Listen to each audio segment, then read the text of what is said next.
वित्त मंत्री जी के हस्बैंड ने कहा है कि यह संघर्ष किसी दो पार्टी के बीच में नहीं है, देश की जनता बनाम भारतीय जनता पार्टी जो भ्रष्ट पार्टी है उसके बीच में। ये वित्त मंत्री के हस्बैंड का ऑन द रिकॉर्ड है। बता दिया उन्होंने, इसको सही बताया है। और जब उन्होंने बताया है और वो भारतीय जनता पार्टी के मंत्री के पति हैं तो मैं उनको सलाम करता हूं कि वो इस हिम्मत के साथ बोले। प्रत्याशी हैं, लेकिन इस चुनाव में जो पैसे का जोड़ चल गया है, जो परिस्थिति बन गई है इलेक्टोरल बॉन्ड्स के बाद कि जिसके पास पूरा पैसा हो वो पूरी तरह काबिज है चुनावी प्रक्रिया पर, तो ऐसी परिस्थिति में कई बार लोग डर रहे हैं।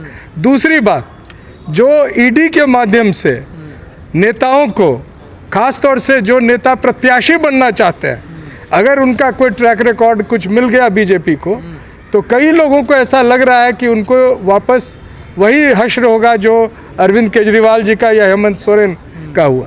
तो ये भ्रष्टाचारी भी चुनाव लड़े। हम ये पूछ रहे हैं कि चुनाव में इलेक्टोरल बॉन्ड्स में एफआईआर लॉन्च हो और सारी की सारी भ्रष्टाचारी जनता पार्टी जो यानी बीजेपी वो सारे अंदर जाए, जेल में जाए। हम तो ये मांग कर रहे हैं। ऐसा तो विपक्ष वालों पे मिल रहा है। देखिए, जिसको पैसा मिल रहा है, अगर उसके एवज में अगर कोई ऐसा काम किया गया जो साबित हो रहा है, तमाम ऐसे पैसे जो दिए गए हैं उससे ये साबित हो रहा है कि पहले ईडी गिरफ्तार करती है, उसके बाद उसके पैसे लिए जाते हैं और फिर उन्हें छोड़ दिया जाता है। इसके साथ साथ कुछ लोगों के काम या कॉन्ट्रैक्ट मिलते हैं। अगर ऐसा किसी भी पार्टी, चाहे वो पक्ष का हो या विपक्ष का हो, कर रहा है तो जाहिर तौर पर यह करप्शन का मामला है और उन पर जो करप्शन के विरुद्ध जो कार्रवाई होती है वो कानून सम्मत कार्रवाई होनी चाहिए। जेल जा रहे हैं आप कहना चाह रहे हो निर्दोष लोग हैं सर?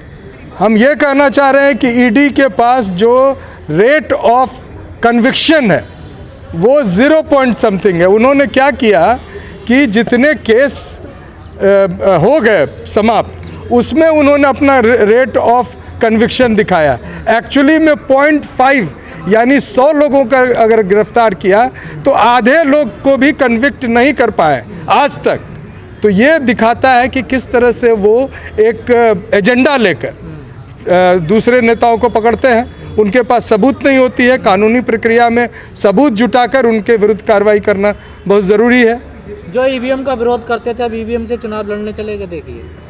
देखिए, इस शब्द का मैं अभी प्रयोग नहीं करूंगा, लेकिन मैं मानता हूं कि चुनावी प्रक्रिया से भागना हमारा कोई घोषणा कभी नहीं था। हम ये कह रहे हैं कि चुनावी प्रक्रिया को बेहतर बनाया जाना चाहिए और सबसे बड़ा स्टेक होल्डर कौन है? जनता है। तो जनता को अगर विश्वास किसी चीज़ पे नहीं है, चाहे वो जो भी प्रोसेस हो, तो उस प्रोसेस को हटाना ज़रूरी है। आज मैंने मांग की है कि, और मैंने ही नहीं, पूरे जो हमारे मोर्चे के लोगों ने मांग की है कि इस चुनावी प्रक्रिया में एक रेफरेंडम यानी कि एक जनमत संग्रह किया जाए चुनाव आयोग द्वारा।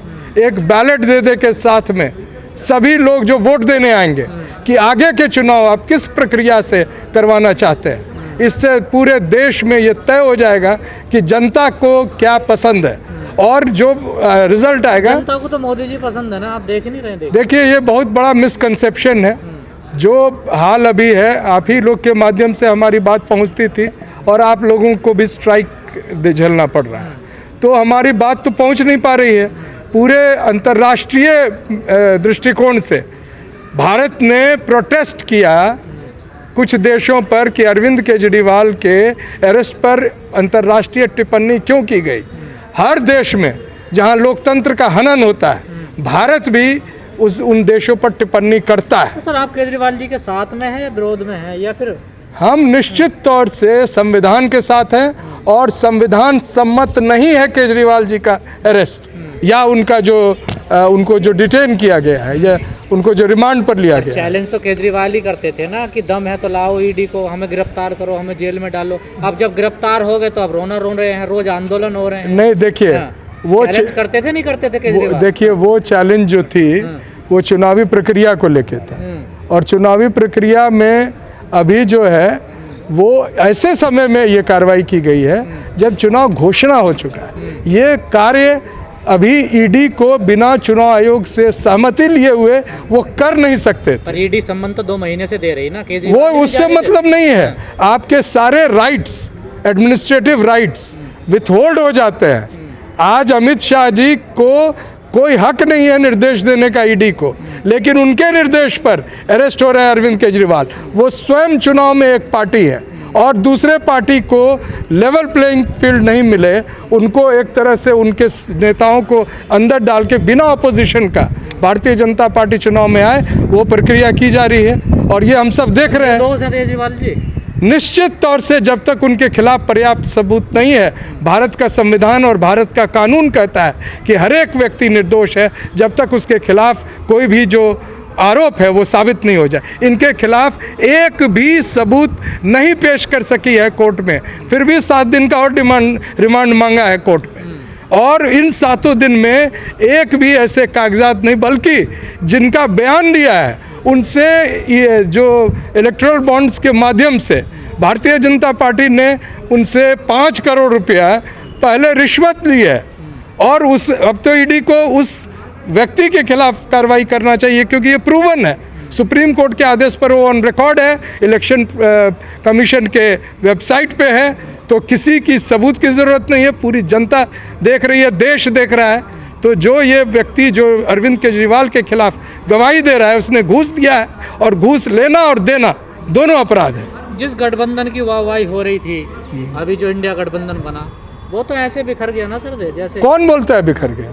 पूरे हम तो देख रहे हैं कि हम जो बिहार में, उत्तर प्रदेश में, आज बिहार में सीटों की घोषणा हुई है। पप्पू यादव रो रहे हैं बिहार का। एक पप्पू यादव थोड़ी मायने रखता है पूरा इंडिया गठबंधन में। पूर्णिया में, किशनगंज में कहाँ सब आरजेडी ने तो सब नहीं बेगूसराय में सीपीआई है, कांग्रेस का हाथ खाली। नहीं पूरे देखिए, पूरे आज प्रेस संवाददाता सम्मेलन में सभी पार्टियों ने उस पर सहमति व्यक्त की है। अब चुनावी प्रक्रिया में कोई व्यक्ति निर्दलीय खड़ा हो जाए तो उसको पार्टी की ओर से नहीं माना जा सकता है। ये अगर पार्टी सिंबल पे लड़ेंगे तो मैं आपकी बात मान लूंगा। आपस में हो रही है तो मोदी जी को कैसे हरा पाएंगे? इतनी मजबूत पार्टी है, उनका संगठन इतना मजबूत है, तो आपस में लड़ रहे हैं सर। आप ये नहीं देख रहे हैं, आप ये नहीं देख रहे हैं कि अखिलेश यादव रोज सुबह को टिकट देते हैं, शाम को काट देते हैं। आप ये नहीं देख रहे हैं कि जिस मोदी जी की बात कर रहे हैं वो किस तरह से बिखर के आ रहे हैं। उनके पास वो पुरानी जो उनके साथ गठबंधन में पार्टियां थी, क्या एक भी बची है? बड़ी रोध होके उन्होंने कहा था, दावा किया था कि राम मंदिर का लहर आएगा, और उसके बाद नीतीश कुमार के थूक को चाटकर वो बिहार में अपना वर्चस्व बनाना चाहते। इसी तरह जिस रामविलास जी के बेटे को, जो चिराग पासवान को हाथ जोड़कर, पैर जोड़कर सीट देकर उनको साथ लाया है। तो ये सवाल है ना, वो सबका सम्मान करते हैं, कोई सम्मान नहीं कर रहे हैं। ये आज पता चल रहा है उनको कि वो जीतने वाले नहीं हैं, उनके पास कोई पार्टी नहीं है साथ में। पंजाब में वो खरीद रहे हैं लोगों को, वो जो ईडी से जो पैसा, जो इलेक्टोरल बॉन्ड से जो इतना बड़ा रिश्वत जमा किया है भारतीय भ्रष्टाचारी जनता पार्टी ने, उसका फुल प्रयोग किया जा रहा है लोगों को खरीदने के लिए। जनता तय कर चुकी है कि भारतीय जनता पार्टी को है। आपको लगता है इस तरीके से मोदी जी को जो आप लोगों का मनसूबा, उसमें आप लोग कामयाब हो पाएंगे? निश्चित। आप लोग देखिए, मनसूबा हमारा नहीं है, मनसूबा देश की जनता का है जो भुगत रही है। मैं किस किस का नाम लूं? अभी अग्निवीर पर बात हुई, उन्होंने ये नहीं बताया कि 2 लाख चयनित जो अग्निवीर थे उनको नियुक्ति पत्र नहीं मिली, क्योंकि उसमें से 1,60,000 लोग दलित, पिछड़े, आदिवासी थे। इसी तरह जो अभी वांगचुक साहब ने जो अभी 21 दिन का वहाँ पर किया, पूरा देश देख रहा है कि अडानी को बेच दिया गया है। आप जानते हैं कि लद्दाख के जो खनिज के इलाके हैं वो अडानी को बेचा गया है। इधर हसदेव जंगल में जो अडानी जिस तरह से लिया है। इस चीज़ को क्यों नहीं कहते? जिस तरह से अखिलेश जी बोलते हैं पीडीए की बात, और कांग्रेस बोलती है, गठबंधन के सब नेता बोलते हैं, लेकिन सीट देने की आए बात तो आप उनको साइड कर देते हैं। यूपी में देख लीजिए, अखिलेश ने कितनी सीटें दी हैं दलित और मुस्लिम को। देखिए, मैं जहाँ तक पार्टियों के सीटों की बात मैं अभी नहीं करना चाहता है, लेकिन नहीं, आप गलत बोल रहे हैं। अखिलेश जी ने पूरे उन्होंने प्रतिनिधित्व दिया है, और पार्टी आप देख लीजिए, आप वो पूरा फिगर्स ला के देखिए। दिल्ली की 7 सीटों में एक भी मुसलमान नहीं है। एक भी नहीं, यूपी में 2 हैं। नहीं नहीं, दिल्ली के 7 सीट में मुसलमान नहीं हैं, वो और तो खैर आगे आगे की बात है, लेकिन